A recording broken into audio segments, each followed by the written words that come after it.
अस्सलामु अलैकुम वरहमतुल्लाहि वबरकातुह। अल्हम्दुलिल्लाहि रब्बिल आलमीन वस्सलातु वस्सलामु अला सय्यिदिल अंबियाइ वल मुरसलीन व अला आलिहि व अस्हाबिहि अजमाइन व मन तबिअहुम बि इहसानिन इला यौमिद्दीन, अम्मा बाद। क़ाल अल्लाहु तआला तबारक व तआला फ़िल क़ुरआनिल मजीद वल फ़ुरक़ानिल हमीद। अऊज़ु बिल्लाहि मिनश शैतानिर रजीम। बिस्मिल्लाहिर रहमानिर रहीम। मताउद दुनिया क़लील वल आखिरतु खैरुल लिमन इत्तक़ा वला तुज़लमून फ़तीला। सदक़ल्लाहुल अज़ीम। क़ाल अल्लाहु तबारक व तआला फ़ी शानि हबीबिही सल्लल्लाहु अलैहि वसल्लम। इन्नल्लाह व मलाइकतहु युसल्लूना अलन नबिय्य या अय्युहल्लज़ीना आमनू सल्लु अलैहि वसल्लिमू तस्लीमा। अल्लाहुम्मा सल्लि वसल्लिम वज़िद वबारिक अला हबीबिका सय्यिदिना व नबिय्यिना व मौलाना मुहम्मदिन व अला आलिहि व अस्हाबिहि अजमाइन। अज़ीज़ान मोहतरम, एक इंसान की दो ज़िंदगियाँ हैं, एक दुनियावी ज़िंदगी और दूसरी उखरवी ज़िंदगी, आखिरत की ज़िंदगी। दुनिया की ज़िंदगी का आगाज़ इंसान की पैदाइश से होता है और उसका अंजाम मौत पर होता है, जिसकी मुद्दत ज़्यादा से ज़्यादा 50 साल, 60 साल, 100 साल वगैरह जो भी है। 100 साल उससे ज़्यादा आम तौर पर देखा नहीं जाता, अगर है भी तो इक्का दुक्का वाक़ियात है। और जो ना सरकार दो आलम सल्लल्लाहु अलैहि वसल्लम का जहाँ तक इरशाद है, मेरी उम्मत की उम्रें 50 से 60 साल की उम्र की होंगी। तो दूसरा है आखिरत की ज़िंदगी, जो मरने के बाद से जो शुरू होती है। इसका आगाज़ तो है लेकिन इसका कोई इख्तिताम नहीं है। वो हमेशा हमेशा की ज़िंदगी आखिरत की ज़िंदगी है। तो ज़ाहिर सी बात है कि दुनिया की ज़िंदगी मुख्तसर है और उसका वक्त मुख्तसर है और वो बिल्कुल खलील है। इसी वजह से कुरान करीम में फरमाया गया मताउद दुनिया क़लील, दुनिया का साजो सामान और दुनिया की ज़िंदगी बिल्कुल मुख्तसर है और आखिरत की ज़िंदगी हमेशा रहने वाली ज़िंदगी है। दुनिया की ज़िंदगी जो हमें दी गई, उसका मकसद यही है कि इंसान जो है ना दुनिया में रहकर आखिरत की तैयारी करे और आखिरत की बेहतरी के लिए कोशिश और जिद्दोजहद करे।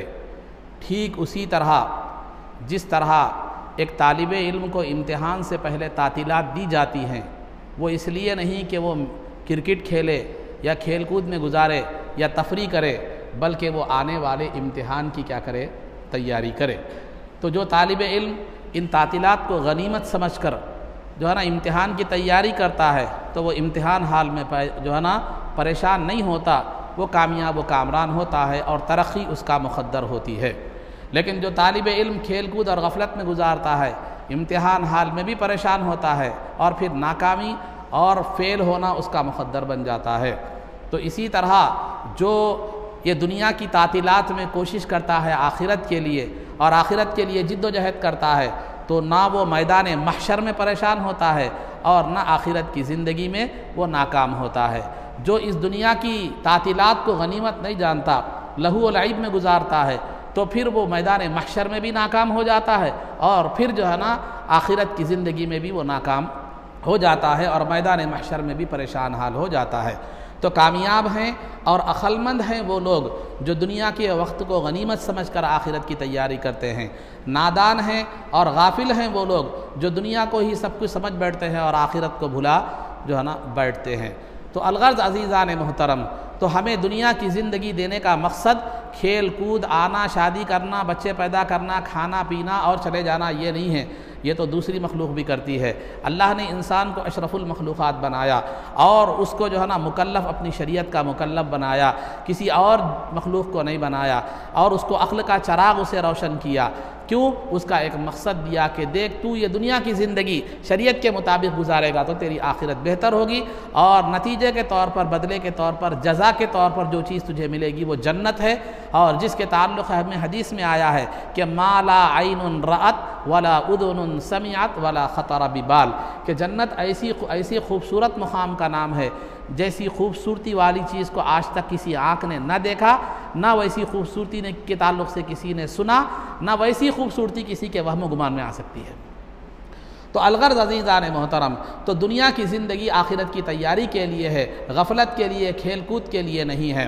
तो दुनिया कहते किसको हैं, दुनिया कहते किसको हैं, दुनिया के पहले माना क्या है और फिर दुनिया की पहचान क्या है कि ये दुनिया है, ये आखिरत है, उसकी पहचान क्या है। तो अज़ीज़ान मोहतरम, दुनिया के दो माना आते हैं, एक तो मुख्तसर खलील थोड़ी, जैसे कि मैंने कुरान करीम में बतलाया कि मताउद दुनिया खलील, दुनिया का साजो सामान और दुनिया बिल्कुल मुख्तसर है। और जो है ना दुनिया के दूसरे माना है जलील कमतर हकीर, जलील कमतर और हकीर। चुनाचे एक मर्तबा सरकार दो आलम सल्लल्लाहु अलैहि वसल्लम सहाबा के साथ आपका गुज़र एक घूड़ पर से हुआ, जिसको कचरा डाला जाता है जहाँ पर, तो घूड़ पर से हुआ तो जो है ना वहाँ पर एक मुर्दार बकरी पड़ी हुई थी जो फूली हुई थी, फटने के करीब थी, बदबू आ रही थी। तो सरकार दो आलम सल्लल्लाहु अलैहि वसल्लम ने जो है ना सहाबा से पूछा कि अय सहाबा, इस बकरी की तुम्हारे पास क्या कीमत है, इस बकरी की तुम्हारे पास जो है ना क्या कीमत है। तो सहाबा ने कहा या रसूल अल्लाह, एक तो मुर्दार है, दूसरी सड़ी गली हुई है, इसकी हमारे पास क्या कीमत हो सकती है, इसकी हमारे पास कोई कीमत नहीं है। तो सरकार ने फरमाया अल्लाह के पास दुनिया की इतनी कीमत भी नहीं है, इतनी वक़ात भी नहीं है, इतनी अहमियत भी नहीं है। अगर अल्लाह के पास दुनिया की इतनी भी अहमियत होती तो वो अपने नाफरमानों को और कुफ़ार और मुशरिकीन को दुनिया से पानी का एक घूंट भी नहीं देता था। और दूसरी अहादीस में इसी तरह का मफ़हूम बयान किया गया कि अल्लाह के पास दुनिया की कीमत मक्खी के पर के बराबर भी अगर होती तो फिर अल्लाह रब्बुल इज़्ज़त इस दुनिया से एक घूंट पानी कुफ़ार और मुशरिकीन को अता नहीं फरमाता। तो लिहाजा जिस चीज़ की अहमियत अल्लाह के पास मुर्दार बकरी के बराबर भी नहीं है और जिस चीज़ की अहमियत अल्लाह के पास मक्खी के पर के बराबर भी नहीं है, उस चीज़ को हासिल करने के लिए हम सारी ज़िंदगी सर्फ कर देते हैं, सारी ज़िंदगी गफलत में गुजार देते हैं, सारी जिद्दोजहद हमारी कोशिश और फिक्र उसी के लिए होती है, उसके लिए झूठ बोलते हैं, उसके लिए धोखा देते हैं, उसके लिए हक तलफी करते हैं जिसकी कोई हकीकत नहीं है, जो नतीजे के तौर पर हासिल होने वाली कोई चीज़ नहीं है, नतीजे के तौर पर हासिल होने वाली कोई चीज़ जो है ना नहीं है। तो लिहाजा अज़ीज़ान मोहतरम, इस हकीर चीज़ के लिए इंसान कोशिश करता है और आखिरत की ज़िंदगी को उसके लिए छोड़ देता है और तर्क कर देता है। तो अलगर्ज़ दुनिया के माना हकीर और जलील के हैं, और जो है ना दुनिया के माना हकीर और जलील के हैं, और दुनिया के माना एक मुख्तसर मुद्दत वाली चीज़ के है जो जल्द फ़ना होने वाली है, जिसके कोई वो नहीं है। चुनाचे दुनिया की मिसाल ये बयान की गई कुरान करीम में, इन्नमा मसलुल हयातिद दुनिया कमा इन अंज़लनाहु मिनस समा फ़ख्तलत बिही नबातुल अर्द फ़अस्बह हशीमन तज़रुहुर रियाह, कि जो है ना दुनिया की मिसाल ऐसी है कि बारिश हुई और बारिश से खेतियाँ और सब सरसब्ज़ व शादाब हुई, फिर उसके बाद एक वक्त आया कि वो खेतियाँ सूख गई और जो है ना रेज़ा रेज़ा हो गई और बिखर गई, और बिखर कर फिर उसका नामो निशान ख़त्म हो गया। तो दुनिया की मिसाल उस हरियाली की तरह है जो चंद रोज़ रहने वाली है जब तक कि बारिश का मौसम रहा, फिर गर्मा का मौसम आने के बाद वो सब चीज़ें सूख जाती है। तो इसी तरह दुनिया भी हमेशा रहने वाली चीज़ नहीं है, और जो चीज़ पायदार ना हो, हमेशा रहने वाली ना हो, उसके पीछे कोशिश करना, जान खपाना, ये अक्लमंदी की अलामत नहीं है। अजीज़ान मोहतरम, जो है ना दुनिया की पहचान क्या है? हर चीज़ कमाना दुनिया नहीं है। आप बोलेंगे दुनिया, बोले तो क्या मस्जिद में बैठना ही दीनदारी है? क्या कमाना दुनियादारी दीन दुनिया है? कमाना, बच्चों के लिए परवरिश करना, बीवी बच्चों को पालना, ये सब क्या है? तो दुनिया की पहचान क्या है? दुनिया की पहचान ये है, दुनिया की अलामत ये है, दुनिया को पहचानने का तरीक़ा ये है कि जो अमल आपको अल्लाह की याद से गाफिल कर दे, समझो वो दुनिया है। जो अमल आपको अल्लाह की याद से गाफिल कर दे वो क्या है मालूम है? दुनिया है। चंद मिसालें मैं आपके सामने देता चलो। दुकान पर बैठे हुए हैं, अजान हो रही है, नमाज का वक्त हो रहा है, लेकिन आप मस्जिद के बजाय दुकान में मौजूद हैं, कारोबार में मसरूफ़ है, तो वो दुनिया है। और अगर आ गए किसी तौफीक इलाही से मस्जिद को आ गए, आने के बाद नमाज में तो खड़े हुए हैं लेकिन दिल पूरा दुकान में है, तवज्जो पूरी दुकान में है, कितना गिराक चले गया कि क्या नहीं की, इधर इमाम साहब सलाम फेरते ही सुन्नतें छोड़कर निकल गए, ये दुनिया है।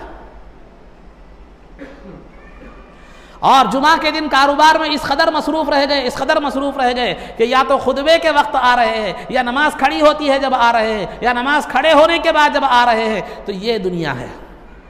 जो चीज़ आपको इससे गाफिल कर दी वो दुनिया है। किसी को धोखा देते वक्त, किसी को झूठ बोलते वक्त, किसी को खराब माल चिपकाते वक्त ये ख्याल ना आए कि कल हश्र में मुझे जवाब देना है, ये दुनिया है। किसी के साथ हुस्न सुलूक करते वक्त, किसी को सदका देते वक्त, किसी को खैरात देते वक्त, किसी की मदद करते वक्त रियाकारी, शोहरत और दिखावा अगर दिल में आ जाए तो ये दुनिया है, आपका ये अमल दुनिया है। तो अलगर्ज अजीज़ान मोहतरम, अंदाज़ा आपको हो गया होगा कि दुनिया क्या है, दुनिया की पहचान क्या है। तो हर वो चीज़, हर वो अमल, हर वो कारोबार, हर वो नौकरी, हर वो सदका व खैरात, हर वो नमाज या हर वो ज़कात या हर वो हज, खा वो इबादत हो, मामलात हो, मुआशरात हो या जो भी काम हो, उसके जो है ना अल्लाह की याद से गाफिल कर दे, वो आपको दुनिया है, वो दीन नहीं हो सकती। समझ गए आप बात। अब आइए, बुजुर्गों ने दुनिया की मिसालें कैसी दी, दुनिया और दुनियादार की मिसाल कैसी, दुनिया और इंसान की मिसाल बताता चलो मैं आपको। दुनिया और इंसान की मिसाल कश्ती और समंदर के पानी की तरह है। कश्ती और समंदर के पानी की तरह है। जब तक पानी समंदर का कश्ती से बाहर रहेगा, कश्ती पानी पर चलती रहेगी, रास्ता तय होता रहेगा, आप मंजिल मकसूद तक पहुंचेंगे। जब वही पानी जो आपको मंजिल मकसूद तक पहुंचा रहा था कश्ती के अंदर आ जाए तो कश्ती डूब जाएगी और आप रास्ता तय नहीं कर सकेंगे, मंजिल मकसूद को नहीं पहुंच सकेंगे। तो लिहाजा कश्ती की मिसाल दिल की है, पानी की मिसाल दुनिया की है। जब तक दुनिया दिल से बाहर रहेगी उस वक्त तक आप कामयाब हैं, आपका आखिरत का रास्ता तय होता रहेगा, मंजिल मकसूद तक आप पहुंचेंगे। अब जब ये दुनिया दिल में आ जाएगी तो फिर आपका दिल दुनिया में डूब जाएगा, मुनहमिक हो जाएगा। अब आखिरत का कोई तसव्वुर आपके पास नहीं रहेगा, आखिरत पर चलना, आखिरत के रास्ते पर चलना आपके लिए मुश्किल हो जाएगा, फिर मंजिल मकसूद आपको हासिल नहीं होगी। और दुनियादार जो दुनिया में मुनहमिक होता है, कभी उसकी फिक्रें कम नहीं होती, कभी उसकी मुसीबतें कम नहीं होती, कभी उसके गम कम नहीं होते। दुनिया उस शख्स का घर है जिसका आखिरत में कोई घर नहीं है। दुनिया में फंसे हुए और दुनियादार की मिसाल कैसी है बतलाता चलो आपको मैं, बतलाता चलो। कभी आपने मकड़ी का जाला देखा है? मकड़ी का जाला, मकड़ी का जाला, जो ही मकड़ी के जाले में एक कोई भी मच्छर मक्खी जो भी छोटी चीज है वो आकर जब फंस जाती है तो फौरन मकड़ी क्या करती है, उसके अतराफ जाला बुन देती है और वो जू हरकत करती चली जाती है, वो जो फंसी हुई चीज वो क्या है और ज्यादा फंसती चली जाती है। तो दुनिया की मिसाल ऐसे ही है कि दुनिया जब जो है ना उसमें कोई दुनियादार इंसान फंस जाता है तो वो जितना उस दुनिया में जिद्दोजहद करता चला जाता है उतना ही फंसता चला जाता है। दुनिया उसके अतराफ अपना जाला बुनती चली जाती है, उसके अतराफ अपना जाला बुनती चली जाती है और अपना जो है ना दायरा मजबूत करती चली जाती है। लेकिन अगर तौफीक इलाही हो तो जिस तरह मकड़ी के जाल से बाज कीड़े निकल जाते हैं, तो इसी तरह अल्लाह की तौफीक और अहलुल्लाह की सोबत हो तो बाज़ लोग दुनिया में फंस कर भी निकल जाते हैं, मगर वो हर एक के लिए वो नसीब हो ज़रूरी नहीं है। इसीलिए बेहतर एहतियात, सेफ साइड यही है कि वो जाले के करीब ही मत जाओ।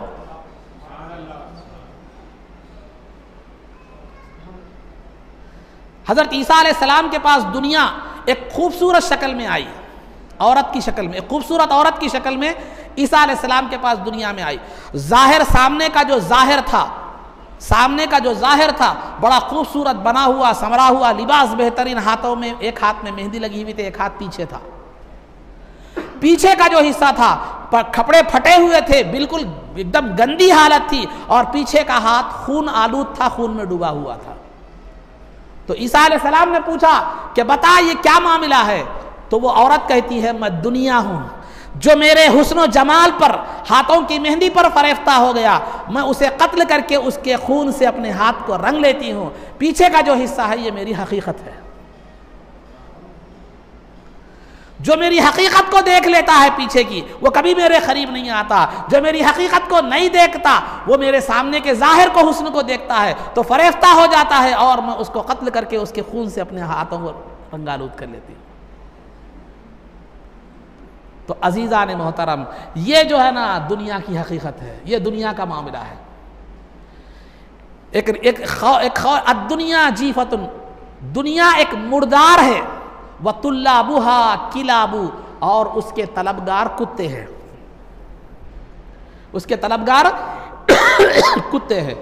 बाज़ उलमा ने कहा है कि यह हदीस है, बाज़ उलमा ने कहा है कि यह हदीस नहीं है, लेकिन इसका मफहूम जो है वो हदीस से मुताबकत रखता है। जैसे मैंने अभी घूड़ वाली हदीस सुनाई आपके सामने कि एक मुर्दार पड़ा हुआ था, बकरी पड़ी हुई थी, तो लिहाजा इसमें वही बात बताई जा रही, दुनिया जो है एक मुर्दार है, मुर्दार चीज़ है, और मुर्दार चीज़ को इंसान तो नहीं खाता, कुत्ते वगैरह ही खाते हैं।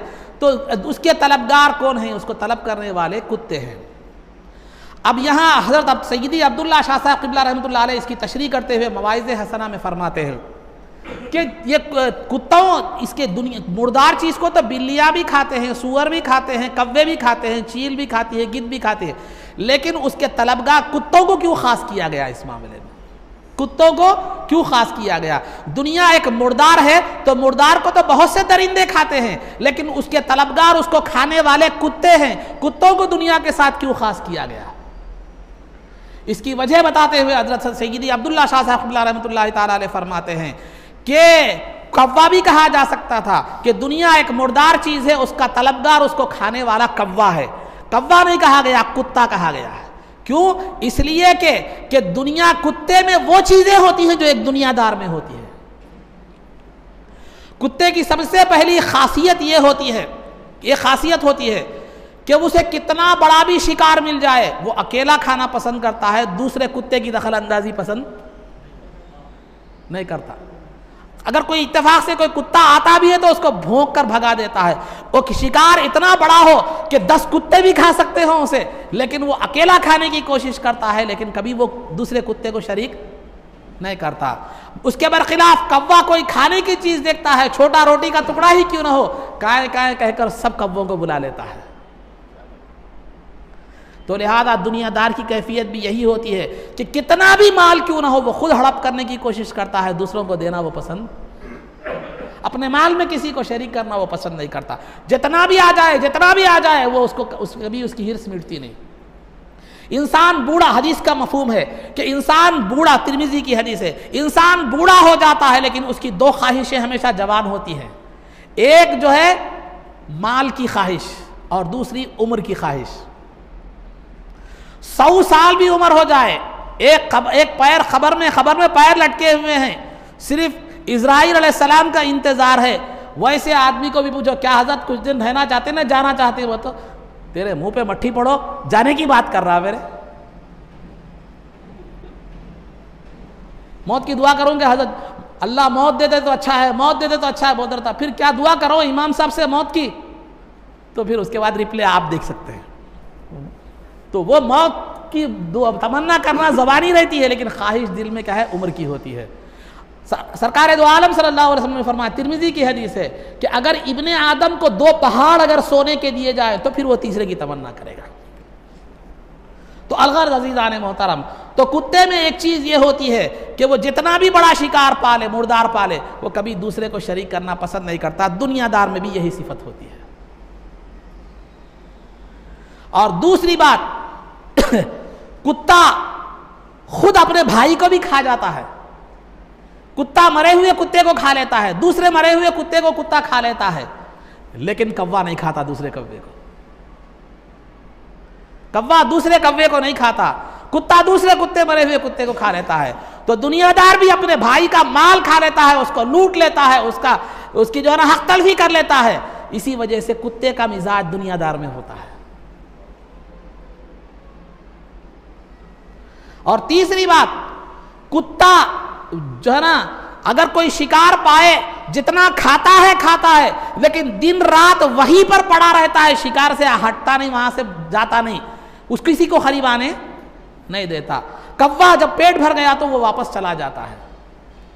तो दुनियादार की मिसाल भी वही होती है, हमेशा दुनिया के पास पड़ा हुआ रहता है, हमेशा माल की फिक्र में रहता है, हमेशा जो है ना ये है, यहाँ तक कि रात में बिस्तर पर भी जाए तो हिसाब किताब, कहाँ से आना है, कहाँ से जाना है, किसको कितना देना है, क्या माल करना है, कैसा करना है, यही हिसाब किताब। रात में वो नई फिल्म शुरू हो जाती,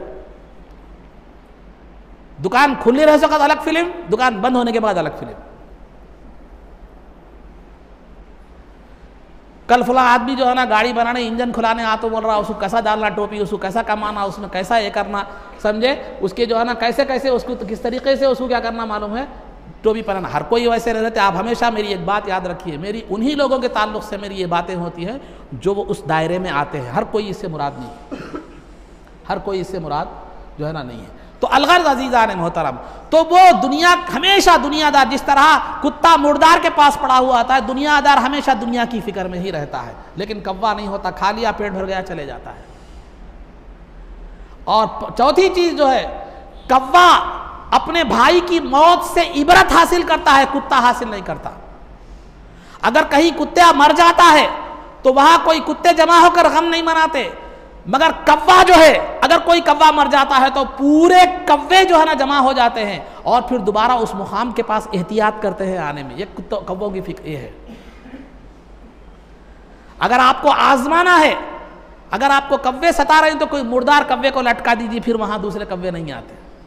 तो कव्वा इबरत हासिल करता है अपने भाई की मौत से, कुत्ता इबरत हासिल नहीं करता। तो दुनियादार भी कई मुर्दे दफनाता है, जाकर कब्रिस्तान में जाता है, कई फातिहा और ख़त्म कुरान में शरीक होता है, लेकिन कभी दुनिया से उसका दिल नहीं होता। ये कभी फिक्र नहीं पैदा होती कि मुझे भी इस कब्रिस्तान में आकर सोना है जहां बड़े बड़े लखपति और करोड़पति आराम कर रहे हैं। तो अजीज़ान मोहतरम, तो दुनिया की मोहब्बत हर चीज़ की, हर बुराई की जड़ है। दुनिया का पर्दा जब इंसान के आंखों के सामने पड़ जाता है, दुनिया की हिर्स जब इंसान के अंदर आ जाती है, तो उसे ना हराम नजर आता है, ना हलाल नजर आता है, किसकी हक तलफी कर रहा है, क्या कर रहा है, बल्कि वो तो दूर की बात, आखिरत का रास्ता भी नजर नहीं आता। जिंदगी में कभी आखिरत की फिक्र नहीं होती। जब खबर में जाकर पड़ता है तो जब होश आता है, लेकिन उसके बाद कोई फायदा होने वाला नहीं है। इसी मफहूम को कुरान करीम ने यूं बयान फरमाया, अलहाकुमुत तकासुरु हत्ता ज़ुरतुमुल मकाबिर, के माल को जमा करने और उसको बढ़ाने की फिक्र ने तुम्हें इस कदर आखिरत से गाफिल कर दिया कि खबरों में आकर फिट हो गए, खबरों में तक पहुंच गए। तो अलगर्ज अज़ीज़ान मुहतरम, दुनिया मैंने बता दिया, दुनिया के माना भी बता दिए, दुनिया की पहचान भी बता दी और दुनिया की हकीकत भी बता दी। फिर दुनियादार की क्या हकीकत है वो भी मैंने क्या कर दी, आपको बतला दी। आइए एक वाक़या मैं आपको सुनाता चलूँ कि जो लोग दुनिया से बेरग़बत हो गए, जिन्होंने दुनिया की हकीकत को समझा, दुनिया के मकसद को समझा, जिनके पेश नज़र आखिरत रही, वो दुनिया कैसे गुजारते हैं, फिर अल्लाह रब्बुल इज़्ज़त के उनके साथ क्या मामलात होते हैं, ज़रा वो भी एक वाक़या सुन लीजिए। अबू आमिर रहमतुल्लाहि ताला अलैह, एक बुज़ुर्ग हैं अल्लाह वाले नेक बंदे। अबू आमिर रहमतुल्लाहि ताला अलैह को एक मरतबा जो है अपने घर की दीवार की तामीर करनी थी। अबू आमिर रहमतुल्लाहि ताला अलैह को एक मरतबा अपने घर की दीवार की तामीर करनी थी। तो जाहिर सी बात है, जो मजदूर जिस अड्डे पर, मजदूरों का जो अड्डा होता ना, आप भी कोई काम रहा घर का तो मजदूरों के अड्डे पर जाते, तो मजदूरों के अड्डे पर गए ताकि दीवार बनाने के लिए एक मजदूर को क्या करें, आप ले लें मजदूरी पर। जाकर देखा तो मजदूर खड़े हुए हैं। उन मजदूरों में एक हसीन व जमील खूबसूरत नौजवान है जो बैठा हुआ कुरान की तिलावत कर रहा है। लिबास हैअत तो मजदूरों जैसी है, लेकिन कुरान जो है वो सोने के हुरूफ से लिखा हुआ है, सोने के हुरूफ से लिखा हुआ है। परेशान हो गए, परेशान हो गए कि देखे तो मजदूर है, फिर कुरान इतना कीमती है। तो जो है ना, बहरहाल जो भी था मजदूरी करवानी थी, गए। जाने के बाद पूछे वो साहब से कि क्या भाई मजदूरी करेंगे, काम करेंगे? तो उन्होंने कहा हाँ, दुनिया में काम करने के लिए ही तो आए हैं। इशारा था आखिरत की तरफ। ये दुनिया में दीवार बनाने के लिए आए नहीं, ये मतलब नहीं, दुनिया में आए ही हैं आखिरत की तैयारी के लिए। तो कहा ठीक है, मेरे घर में दीवार बनाना है, बनाओगे? जी बनाएंगे, मगर दो शर्तें हैं, दो शर्तें हैं। एक शर्त यह है कि नमाज के वक्त काम नहीं करूँगा, नमाज का वक्त होते ही नमाज पढ़ने के लिए चला जाऊँगा। दूसरा, 4 आने मजदूरी लूँगा, बाद में खिच नहीं करना, तकरार नहीं करना, 4 आने दे देना खामोश। बहरहाल जो शराइत तय हो गए, अबू आमिर रहमतुल्लाहि ताला अलैह वो नौजवान को लेकर चले गए। चले जाने के बाद काम पर लगा दिया, खुद चले गए दूसरी तरफ। शाम जब हुई तो देखा कि वो एक नौजवान ने 10 मजदूरों का काम कर दिया है। वो एक नौजवान ने 10 मजदूरों का काम कर दिया है। तो 10 मजदूरों का काम कर दे तो परेशान हो गए, खुश हो गए। जैसा हमारे पास कोई मजदूर अच्छा काम किया तो ज़्यादा पैसे क्या करते हैं, इनाम के तौर पर हो या खुशी के तौर पर देते हैं। तो 4 आने बात हुई थी, तो वो 12 आने देने के लिए गए, ज़्यादा रकम देने के लिए गए। तो वो नौजवान ने कहा अगर ये कमाना होता तो बादशाहत क्यों छोड़ता, अगर ये कमाना होता तो बादशाहत क्यों छोड़ता। अबू आमिर रहमतुल्लाह ताला अलैह इस इशारे को समझ ना सके।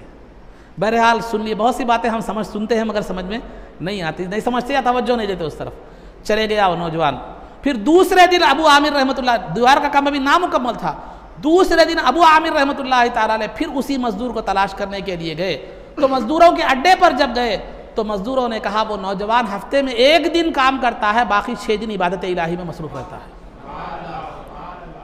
फिर उसी दिन का इंतज़ार करे। इंतज़ार करने के बाद फिर वो दिन आया जिस दिन वो नौजवान काम करने वाला था। फिर जाकर कहे कि दीवार नामुकम्मल है, बनाना है।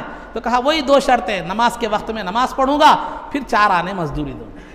ठीक है, गए, जाकर काम पर लगा दिया। लेकिन अब चले नहीं गए, छुपकर देखने लगे कि एक आदमी 10 मजदूरों का काम कैसे करता है, एक आदमी 10 मजदूरों का काम कैसे करता है, ये छुप कर देखने लगे। तो वो नौजवान कीचड़ मिलाया, उस जमाने में कीचड़, सीमेंट कीचड़ वगैरह मिलाया, मिलाकर दीवार पर कीचड़ रखता, पत्थर को हुक्म देता तो पत्थर जाकर वहां फिट हो जाता,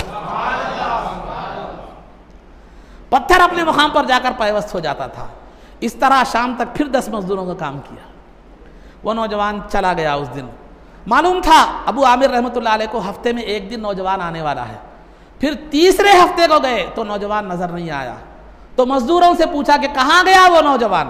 तो कहा कि वो 3 दिन से बीमार है, फुला वीराने में पड़ा हुआ है। जब तलाश करते हुए उस वीराने में गए तो बीमार था, बेहोशी के आलम में था। नीचे जो है ना, सर के नीचे कच्ची आधी ईंट रखी हुई थी, सकरात के आलम में है, मौत के करीब के आलम में है। जाकर वो कच्ची ईंट सर से इनके नीचे से निकालकर इन्होंने अबू आमिर रहमतुल्लाह अलैह ने उसके सर को अपने गोद में रखा। तो वो आंखें खोलकर नौजवान ने इशारा किया, मेरे सर को अपने गोद में मत रखना, कच्ची ईंट पर ही रखना। उसके बाद जो है उस नौजवान ने कहा कि देखो, हमेशा याद रखो, दुनिया के आराम पर कभी फरेफ्ता मत होना।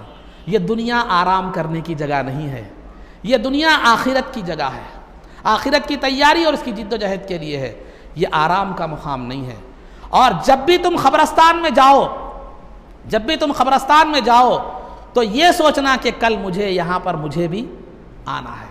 और वो खुद नौजवान का मामूल ये था कि जब भी वो खबरस्तान में जाते तो खबरस्तान को कसरत से जाते और जो है ना खबर वालों से मुखातब होकर कहते कि आए लोगों, हमसे पहले तुम दुनिया के मालिक थे, आज दुनिया को छोड़ गए, कोई दूसरे तुम्हारी दुनिया के मालिक हो गए। मुझे नहीं मालूम कि तुम्हारा खबरों में क्या हाल है, काश के मैं तुम्हारी कैफियत जान पाता। और रोने लग जाते हैं। तो बहरहाल अजीज़ान मोहतरम, तो नसीहत उस नौजवान ने की कि ये दुनिया आराम करने का मुकाम नहीं है, आराम का मुकाम आखिरत है। ये जिद्दोजहद और कोशिश का मुकाम है। अपने आराम को दुनिया में, दुनिया के आराम में दुनिया होकर दुनिया में गफलत में मत, आराम में पढ़कर दुनिया से आखिरत से गाफिल मत होना। और उस नौजवान ने यह भी नसीहत की कि देखो देखो, ये मेरी, उनके पास कुछ बस्ता था, उसमें कुछ पुराने कपड़े वगैरह रखे हुए थे, तहबंद वगैरह थे। तो जो है ना, जो भी रहता है मजदूर के पास, जो भी सामान होता है, तो उन्होंने कहा जब मेरा इंतकाल हो जाए तो मुझे पुराने कफन में कफनाना। तो अबू आमिर रहमतुल्लाह ताला ने जो है ना पूछा, पुराने कफन में क्यों नहीं, क्यों नए कफन में क्यों ना दफनाओ। तो उन्होंने कहा कि कफन एक ना एक दिन बोसीदा हो ही जाता है, फिर नया हो के पुराना क्या फर्क पड़ने वाला है। और देखो, ये जो मेरी ये पोटली है जिसमें कुछ कपड़े हैं, तहबंद वगैरह, ये किसी गरीब को दे देना। और ये जो कुरान है ये खलीफा हारून रशीद को दे देना। खलीफा हारून रशीद को दे देना और कहना कि एक मुसाफिर दुनिया से जा रहा है और वो दुनिया में गफलत में नहीं रहा, दुनिया में गफलत में नहीं रहा, वो दुनिया से जा रहा है। ये खलीफा हारून रशीद को ये देकर कहना। बहरहाल वफात हो गई, तदफीन हो गई। जब अबू आमिर रहमतुल्लाह अलैह उस कुरान को लेकर खलीफा हारून रशीद जो दुनिया के बड़े हिस्से के बादशाह थे, एक बड़े हिस्से के बादशाह थे, उनको जब कुरान दिया तो खलीफा हारून रशीद अबू आमिर रहमतुल्लाह ताला अलैह के हाथ चूमने लगे और कहने लगे कि यही वो हाथ है जिन्होंने मेरे बेटे की लाश को उठाया, मेरे बेटे को दफनाया। तो वो मजदूर जो नौजवान था खलीफा हारून रशीद का बेटा था, जिन्होंने दुनिया को लात मार के मजदूरी के अल्लाह की इबादत और आखिरत की तैयारी के लिए अपने आप को वक्फ कर दिया था। रात हुई, खलीफा हारून रशीद ख्वाब में आए, बेटा ख्वाब में आया हारून रशीद का, तो और आकर कहा कि अब्बा जान अल्लाह का शुक्र है कि अल्लाह ने मेरी कोशिशों को कबूल फरमाया और मुझे ऐसी जगह दाखिल फरमाया न जिसको किसी आँख ने देखा है, न किसी कान ने सुना है, न जिसका तसव्वुर कोई कर सकता है, यानी जन्नत में दाखिल अता फरमाया। और अल्लाह ताला हर उस शख्स के साथ यही मामला फरमाएगा जो मेरी तरह जिंदगी गुजारेगा। ये है जिन्होंने दुनिया को समझा, कभी वो दुनिया को से जी नहीं लगाए, उन्होंने आखिरत के लिए कोशिश की। दुनिया में वही लोग फंस जाते हैं जिनके पास आखिरत का कोई तसव्वुर नहीं है, जो दुनिया की धोखाधड़ी को, जो दुनिया की इसको नहीं पहुंच सकते। जो है ना, वही मछली शिकार होती है जो केचवे के पीछे लगी हुई गल को ना समझ सके। जो समझ जाती है वो केचवे के पीछे लगी हुई गल को वो कभी शिकार नहीं होती। तो लिहाजा दुनिया की मिसाल केचवे के पीछे लगी हुई गल की तरह है। अगर उस केचवे के पीछे लगी हुई गल को समझोगे तो फिर जो है ना तुम कभी दुनिया से दिल नहीं लगाओगे, उसकी करीब मत आओगे। लेकिन दुनिया की रंगीनियों को, उसकी आसाइशों को, उसकी चमक को देखेंगे तो उसके पीछे लगी हुई गल को अगर ना देखोगे तो फिर शिकार हो जाओगे शैतान के और दुनिया के। तो अजीज़ान मोहतरम, ये दुनिया को जिन लोगों ने समझा, कभी भी उन लोगों ने उसको नहीं चाहा, कभी उसको करीब नहीं किया, उसको पसंद नहीं किया, बल्कि उससे दूर रहे, ज़रूरत के दर्जे में उसे इस्तेमाल करते रहे। आग है, चाकू है, ज़रूरत के दर्जे में उसको इस्तेमाल करना है, वरना उसका गलत इस्तेमाल इंसान की जान भी ले सकता है। दुनिया की मिसाल भी आग और चाकू की तरह है। ज़रूरत के लिए उसे इस्तेमाल करो, खाना पकाने के लिए इस्तेमाल करो, तरकारी और गोश्त काटने के लिए इस्तेमाल करो, लेकिन उससे ज़्यादा उसका इस्तेमाल मत रखो। दुनिया का मामला भी यही है कि उस कश्ती की मिसाल जो मैंने दी, पानी को कश्ती में आने मत दो, बल्कि कश्ती को पानी के ऊपर ही रखो, वरना फिर डूब जाओगे और हलाक बर्बाद हो जाओगे। तो लिहाजा इस वाक़ये से, इस नौजवान के वाक़ये से ज़रा गौर कीजिए। सबसे पहला तो सबक हमें यह मिलता है कि एक दिन जो है ना मजदूरी करता था और जो है ना 6 दिन अल्लाह की इबादत करता था। इससे दर्स हमें यह मिल रहा है कि देखो, दुनिया के लिए उतनी ही कोशिश करो कि दुनिया आपकी चल सके, ज़रूरियात की तकमील हो सके। बाकी जो चीज़ें हैं, वो बाकी जो वक्त है वो अल्लाह की याद में और आखिरत के लिए गुजारो। और वो नौजवान हफ्ता भर इबादत करके एक दिन कमाई करता था, लेकिन हम हफ्ता भर काम करके भी जुमा के दिन एक दिन एहतमाम नहीं कर सकते। अब उसकी मिसाल देख लीजिए, हमारी मिसाल देख लीजिए। वो शख्स था जो दुनिया की हकीकत को समझ चुका था, हफ्ते में एक दिन काम करता था, सारा हफ्ता इबादत में गुजारता था, ज़रूरियात ज़िंदगी की मिक़दार में वो कमा लेता था, फिर उसके बाद बाकी आखिरत की तैयारी में बाखरी वक्त लगाता था। ये वो अहलुल्लाह का मामला था। अब ये हम दुनियादारों का मामला है। हफ्ता भर भी कारोबार करके जुमा में नमाज का एहतमाम नहीं कर सकते। कभी खुतबा खड़ा होने के वक्त आते हैं, कभी जो है ना नमाज खड़े होने के वक्त आते हैं, कभी इत्तेफाक से नमाज जल्दी हो गई तो इमाम साहब के ऊपर गुस्सा आता है, कहीं को आज जल्दी पढ़ा दिए 5 मिनट पहले।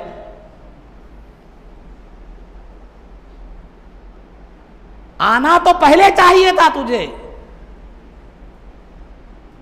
तो अजीज़ान मोहतरम, खुलासा गुफ्तगू ये है, हमें ये गौर करने की ज़रूरत है कि हम किधर जा रहे हैं। दुनिया में है तो किधर जा रहे हैं। मैंने आपको दुनिया की भी पहचान बता दी, आखिरत की भी पहचान बता दी। दुनिया को भी देखिए, पेश नज़र रखिए, और आखिरत को भी पेश नज़र रखिए, और जो है ना हमेशा पहचानते हुए होशियार की तरह है जो है ना होशियारी से ज़िंदगी गुजारिए।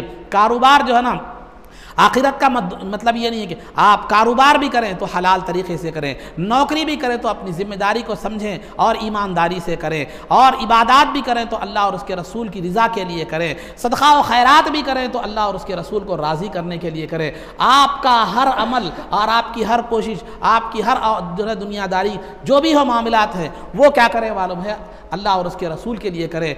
हमारे पास हराम व हलाल की तमीज़ ख़त्म हो गई और हम ये कोशिश नहीं कर रहे कि जो है ना हलाल क्या है, हराम क्या है, ये तरीक़ा जायज़ है या नहीं है। बहुत से नौजवान मेरे साथ बाज़ नौजवानों को देखकर बड़ी खुशी होती है कि मुझे आकर पूछते हैं, मौलवी साहब मैं ये नौकरी करना चाह रहा हूँ, कर सकता हूँ नहीं कर सकता हूँ, ये जो है ना ये करना चाहता हूँ। बड़ी खुशी होती है। वो भी नौजवान होते हैं, वो कोई बूढ़े ज़ईफ़ लोग नहीं होते, नौजवान। क्योंकि ज़ईफ़ी में तो आम तौर पर जो है ना आखिरत की तरफ जो है वो रुझान हो ही जाता है। क्यों? इसलिए नहीं होता रुझान नहीं होता कि उनके अंदर जो है ना वो अब नेक बन गए हैं, बल्कि दुनिया की ख्वाहिश ख़त्म हो जाती है, अब आखिरत की जो है ना तरफ रुझान होता है। जैसे उस कमज़ोर आदमी की तरह जो पहलवान के सामने सरेंडर कर देता है, वो माफ़ करके सरेंडर नहीं करता, लड़ने की हिम्मत नहीं होकर सरेंडर कर देता है।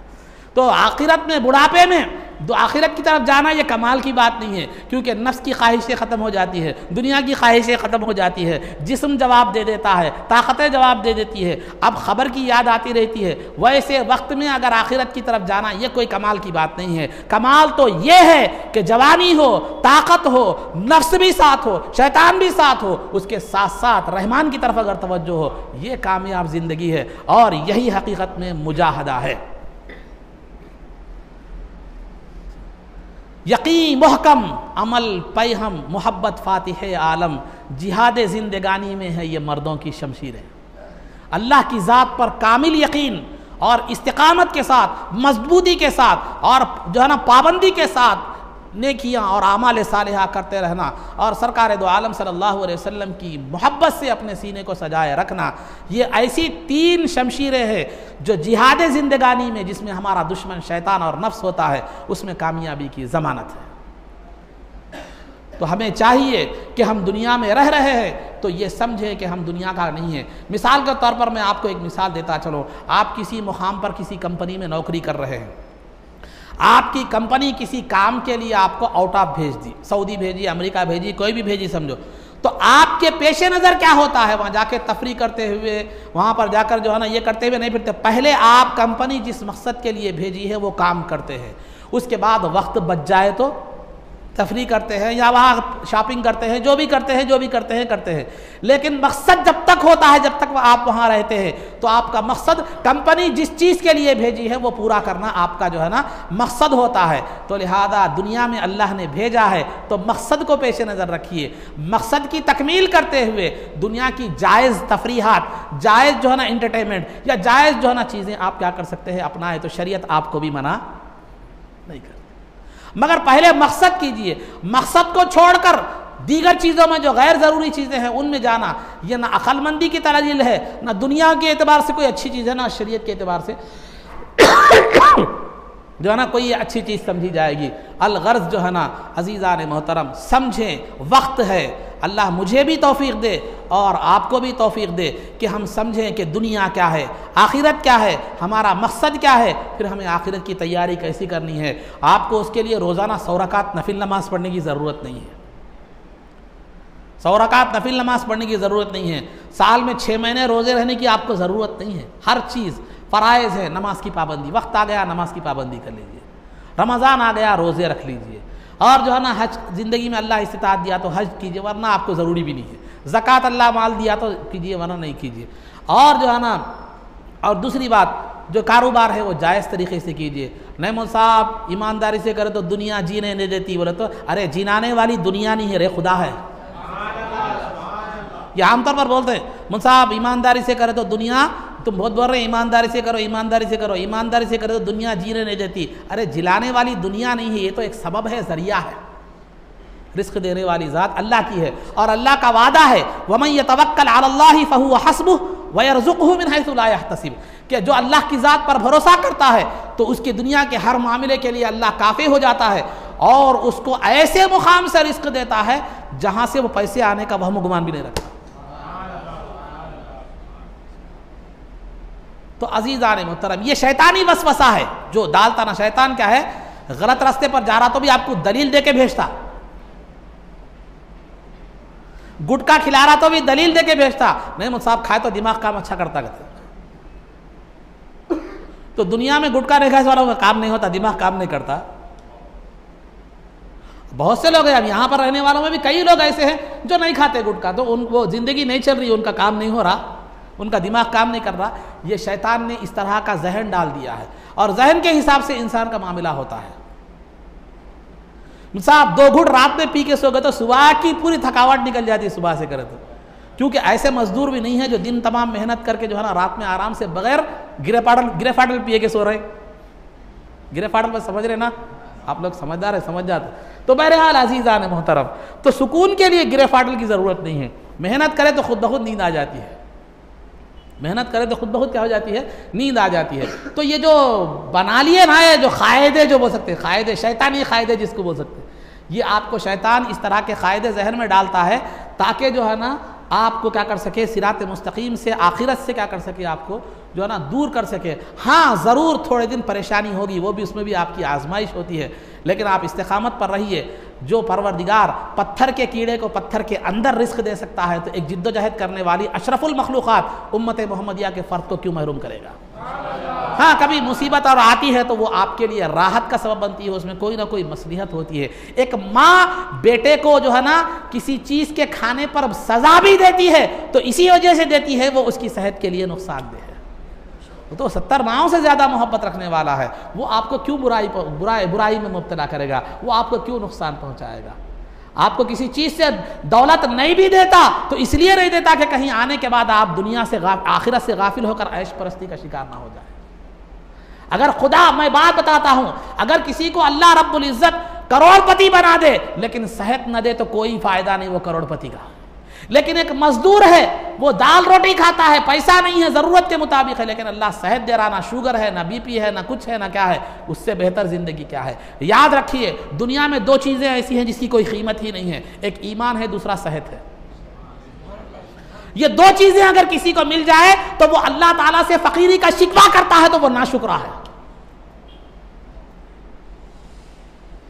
सेहत मिल जाए, ईमान मिल जाए, फिर उसके बाद अल्लाह से वो शिकायत करे कि अल्लाह तूने मुझे कुछ नहीं दिया, तो उससे बड़ा नाशुक्रा कोई भी नहीं है। क्योंकि अल्लाह ने तुझे 2 ऐसी चीज़ें दी हैं जिसका दुनिया में कोई कीमत नहीं है, ना जिसकी कोई बदल है। और यही सेहत जब खराब हो जाती है तो उसके लिए करोड़ों तू पानी की तरह बहा देता है, लेकिन अल्लाह वो बहाने से तुझे महफूज रखा, फिर बहा कर भी, गोलियां खाकर भी सेहतमंद आदमी की तरह तेरा मामला नहीं होता। कमजोर का कमजोर ही रहता है। बीमारी को रोक सकता है, रोकथाम कर सकता है, लेकिन वो बात नहीं आ सकती जो एक सेहतमंद मजदूर की आती है।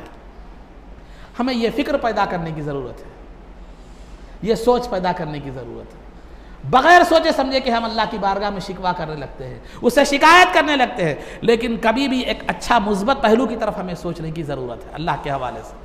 तो तुम जैसा सोचोगे अल्लाह ताला तुम्हारे साथ मामला भी वैसे ही करेगा, क्योंकि हदीस कुदसी है, अना मआ ज़न्नी अब्दी बी, कि बंदे का मेरे साथ जैसा गुमान होता है मैं उसके साथ वैसा ही मामला करता हूँ। तो अलगर अज़ीज़ान मोहतरम, ये चंद गुजारिशात थी। अल्लाह रब्बुल इज़्ज़त से दुआ है कि परवरदिगार आलम जो कुछ भी कहा गया उस पर अमल की तौफ़ीक़ रफ़ीक़ अता फ़रमा, इज़्ज़त व आफ़ियत की ज़िंदगी दे और ईमान पर हमारा ख़ातिमा फ़रमा, क़ब्र में दीदार मुस्तफ़ा से बहरवर फ़रमा, नबी पाक सल्लल्लाहु अलैहि वसल्लम के ख़दमों में हमारा हश्र फ़रमा, आपकी शफ़ाअत उज़्मा से हमको बहरवर फ़रमा, आपके दस्त मुबारक से जामे कौसर पीना नसीब फ़रमा, जन्नत में आपकी ग़ुलामी मइयत और रिफ़ाक़त नसीब फ़रमा। सल्लल्लाहु तआला वसल्लम अला खैरि खल्क़िही सय्यिदिना मुहम्मदिन व आलिहि व सहबिही अजमईन बिरहमतिका या अरहमर राहिमीन वल्हम्दुलिल्लाहि रब्बिल आलमीन। सुन्नतों के